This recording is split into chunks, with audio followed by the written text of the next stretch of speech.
Welcome to this explainer. Today, we're mapping out a truly fascinating biblical blueprint for family dynamics.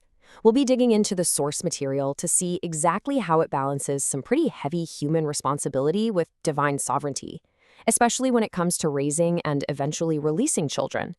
Whether you're right in the thick of parenting, maybe navigating your own independence as an adult, or honestly just curious about how ancient wisdom applies to our modern daily lives, this text offers a deeply layered perspective, and it's incredibly relevant to how we structure our families today. To get the full picture, we're going to guide you through a family's natural life cycle in 5 stages. First, building a faithful foundation. Second, the limits of human effort. Third, navigating the big transition. Fourth, balancing independence and honor. And finally, trusting the ultimate outcome. All right, part 1, building a faithful foundation. Let's dive right into this first stage, which really zeroes in on the active phase of parenting and personal development. The source texts we're looking at here are absolutely packed with energetic instructions that require some major initiative. We're not talking about a passive approach to life or family here. Take Jeremiah, for example. He puts out a direct call to actively build houses, plant gardens, and multiply. Then you've got Proverbs describing wisdom as actively considering a field, buying it, and creating a profit so your lamp doesn't go out at night. And when it comes to the family unit itself, books like Deuteronomy and Ephesians make it crystal clear. Parents are commanded to diligently train and teach their children daily. It's all about shaping character and faith through constant, active instruction. Now, what's really interesting here is how the text explicitly links your skill and diligence to your elevation in life. It sets up this super sharp contrast. According to Proverbs, the soul of the diligent is richly supplied, while laziness, well, that severely limits you.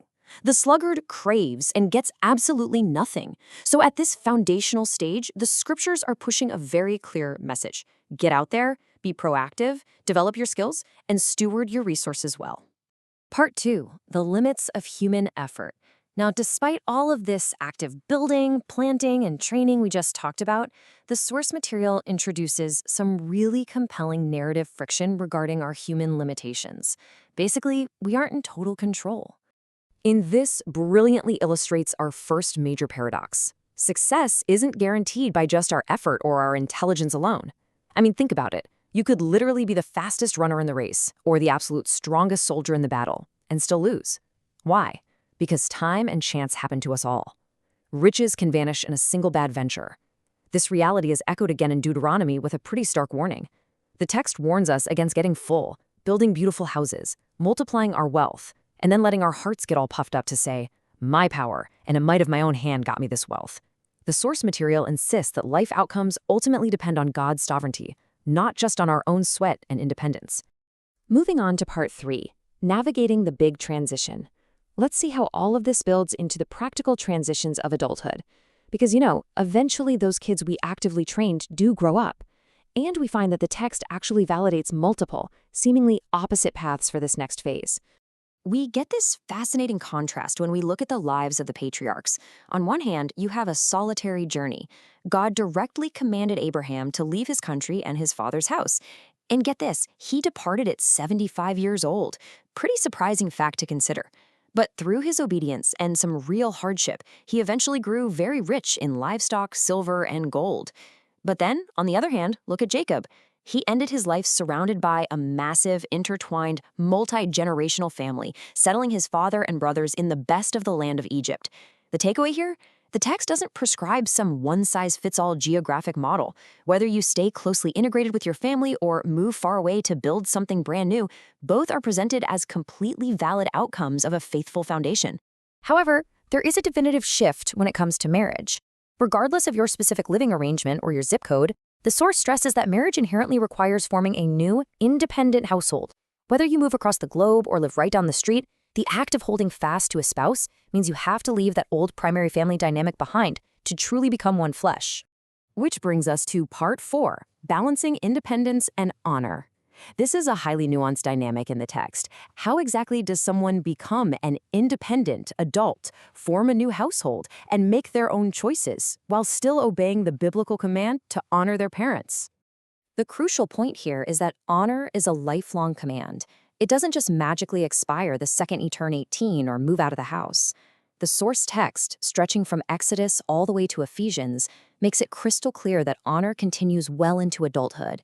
In fact, 1 Timothy explicitly points out that adult children and grandchildren are expected to make some return to their parents. Supporting widowed or aging parents later in life isn't just presented as a nice, polite thing to do. It's framed as a direct way to show godliness and please God. So, true independence actually includes the responsibility to care. But let's be clear, honoring your family does not mean blindly repeating their mistakes. The scriptures actually give us these rapid-fire case studies of what we might call independence with honor. Take King Hezekiah, for instance. His predecessors had completely shut down the worship of God. But the second Hezekiah became king, he autonomously chose a righteous path that was entirely different from his father's. In his very first month, he reopened the doors of the temple, repaired them, and restored worship. He actively broke away from family tradition to honor a much higher calling. We also see this incredibly tense balance play out with Jonathan and his father, King Saul.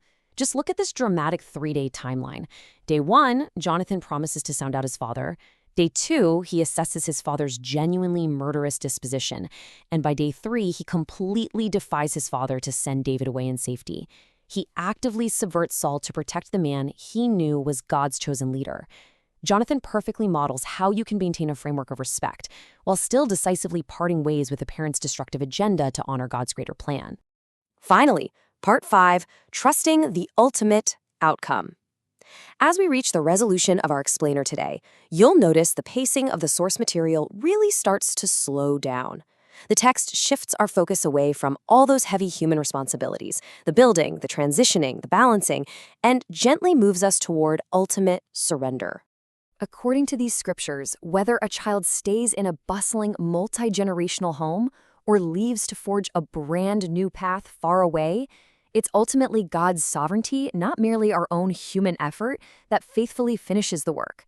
You can train up a child in the way they should go, you can build the houses, you can plant the gardens, but the final outcome rests in the gentle hands of the one who began the good work in you, in your parents, and in your children. The text invites us to simply cast all our anxieties on him, because he cares. So, as you navigate this incredibly complex life cycle of building a foundation, transitioning into new seasons, and releasing children into the world, this biblical framework leaves us with one really provocative question. Knowing that the race isn't always to the swift, and recognizing that true independence still demands lifelong honor, where do you place your ultimate trust? Will you surrender the final outcome and trust that the work started in you and your family will be faithfully finished?